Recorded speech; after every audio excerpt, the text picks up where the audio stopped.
Baiklah, di sini saya akan menjelaskan terkait latar belakangnya terlebih dahulu.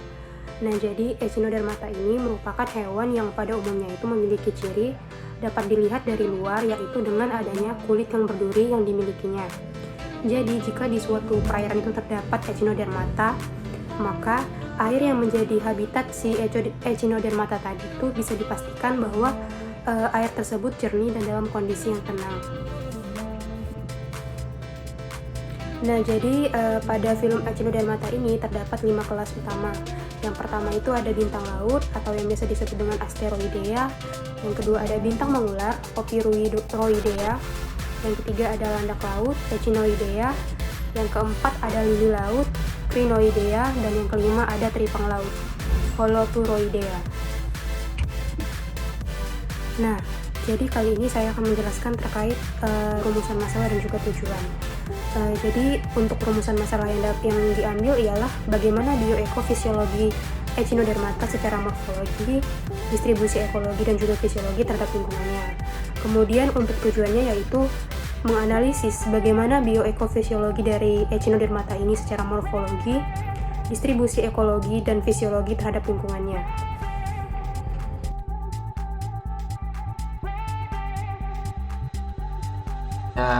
Bagian ini saya akan menjelaskan tentang morfologi Asteroidea atau bintang laut, yang mana Asteroidea yaitu bagian kulit ditutupi oleh duri halus dan memiliki 4-5 lengan.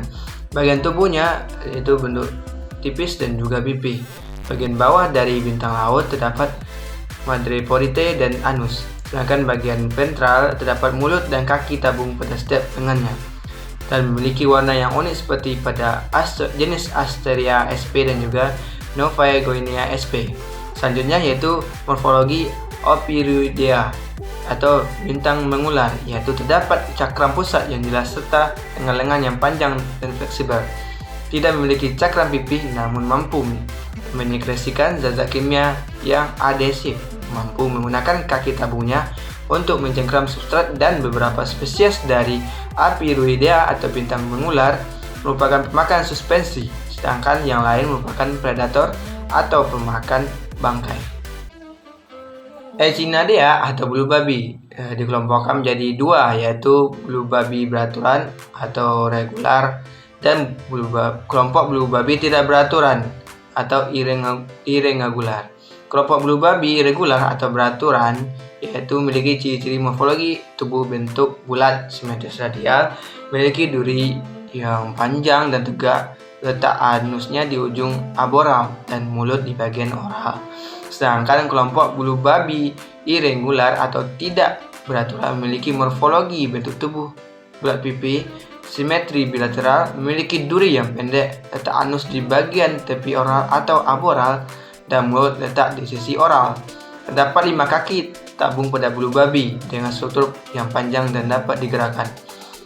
Bulu babi bentuknya bervariasi pada setiap spesies dan dapat berukuran panjang dengan ujung runcing atau berukuran pendek dengan ujung tumpul.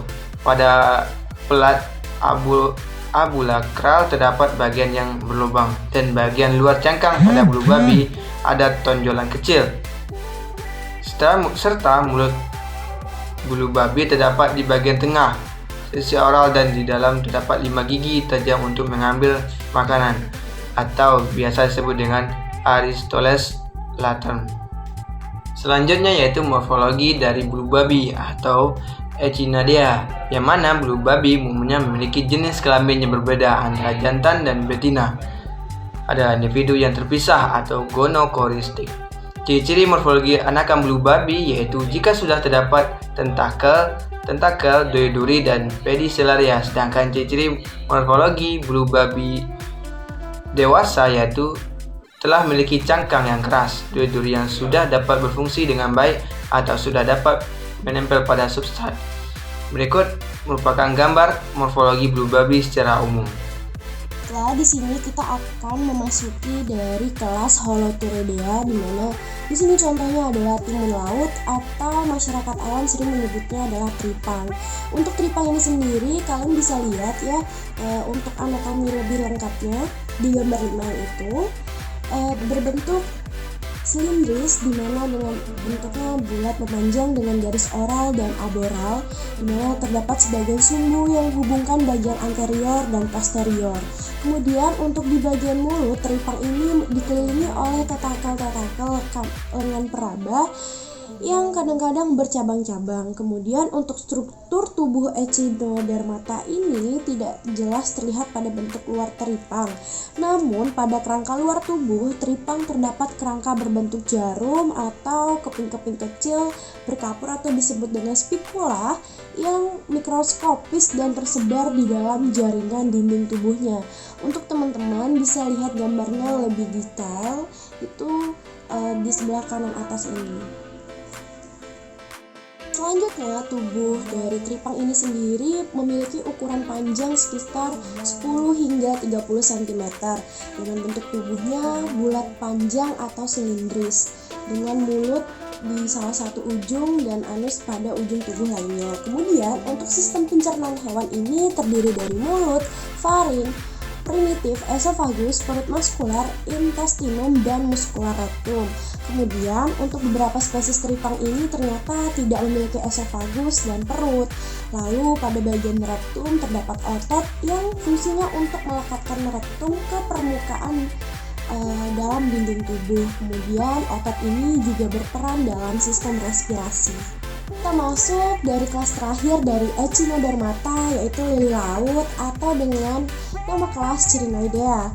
Untuk morfologinya itu bentuk tubuh penampilannya menyerupai tanaman lili atau pakis, di mana tubuhnya akan dilindungi oleh lempeng kapur yang berbentuk perisai atau ossiskles. Kemudian mulut dan anus terletak di sisi yang sama, yaitu di sisi oral. Lalu pada umumnya mulutnya itu terletak di pertengahan dari bis atau disebut sebagai kondisi endosilit, dan mulut terletak pada posisi tepi dari bis atau disebut kondisi exosibis. Dan dari bis tumbuh 5 tangan atau arms bisa lebih juga. Lalu untuk percabangan tangan bisa berubah percabangan ganda atau semi ganda atau berupa percabangan tak beraturan, sehingga pada kenyataannya lili laut ini mempunyai lebih dari 10 tangan, biasanya berkisar antara 10 hingga 200 tangan.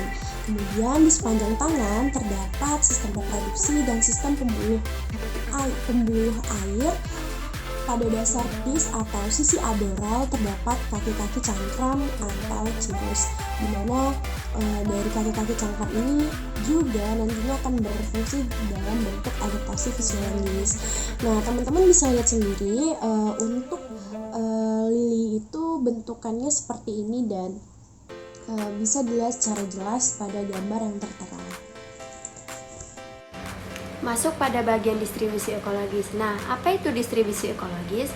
Distribusi ekologis merupakan proses atau pola penyebaran spesies yang berkaitan erat hubungannya dengan habitat atau kondisi lingkungan mereka. Bagaimana distribusi ekologis pada bintang laut? Nah, pada bintang laut ini pola penyebarannya unik, banyak ditemukan melekat di substrat atau terumbu karang. Beberapa jenis bintang laut ada yang hidup berkelompok dan ada juga yang menyendiri. Bintang mengular, distribusi ekologisnya mirip dengan bintang laut, namun pada kelas ini banyak ditemukan di terumbu karang. Beberapa jenis bintang laut ada yang hidup mengelompok di bawah batu atau koloni karang mati. Mereka hidup bersembunyi di bawah pecahan karang dan berlindung di antara percabangan koloni karang mati. Nah, kita lanjut pada distribusi ekologis bulu babi. Habitat dan ketersediaan makanan menjadi faktor yang penting mempengaruhi pola penyebaran bulu babi. Beberapa jenisnya ada yang memakan ganggang laut dan detritus. Pada ekosistem padang lamun, bulu babi menjadi salah satu gereja penting di padang lamun. Bulu babi ada yang menghuni padang lamun, ada yang hidup berkelompok, dan ada juga yang hidup soliter. Nah, kita lanjut pada distribusi ekologis teripang. Pada umumnya, teripang banyak ditemukan di padang lamun karena teripang banyak menghabiskan waktunya di ekosistem tersebut untuk mencari makan. Selanjutnya, distribusi ekologis pada lili laut. Lili laut memiliki pola persebaran yang unik. Lili laut ada yang hidup di perairan dangkal 0-100 meter dan ada yang hidup sebagai penghuni laut dalam 200-600 meter. Distribusi ekologis. Distribusi ekologis Echinodermata jenis lili laut yang hidup di perairan dangkal hidup tersebar terutama di wilayah Indo-Pasifik Barat dan Karibia. Apabila di ekosistem perairan lili laut banyak ditemukan di terumbu karang, di mana lili laut biasanya menempati daerah tubir dan lereng terumbu karang, yang di mana daerah tubir ini merupakan daerah antara batas antara laut dalam dan laut dangkal. Adaptasi lingkungan. Echinodermata beradaptasi untuk hidup di atas batuan dan substrat keras lainnya. Kemudian jenis Echinodermata yang hidup di daerah terumbu karang berbeda dengan yang hidup di daerah berpasir. Karena memiliki perbedaan daya adaptasi, habitat, dan lingkungannya. Pada substrat lumpur atau lunak, beberapa jenis Echinodermata memiliki kaki cengkram atau cirrus yang tumbuh memanjang sehingga tidak terprosok waktu berada di dasar yang lunak. Contohnya seperti lili laut. Adaptasi lingkungan. Pada substrat berpasir terdapat kelas Echinodermata yaitu seperti teripang dan juga beberapa jenis bintang laut. Kemudian jenis-jenis tersebut dapat beradaptasi dengan cara membenamkan diri ke dalam pasir untuk menghindari kondisi kekeringan dan sengatan matahari.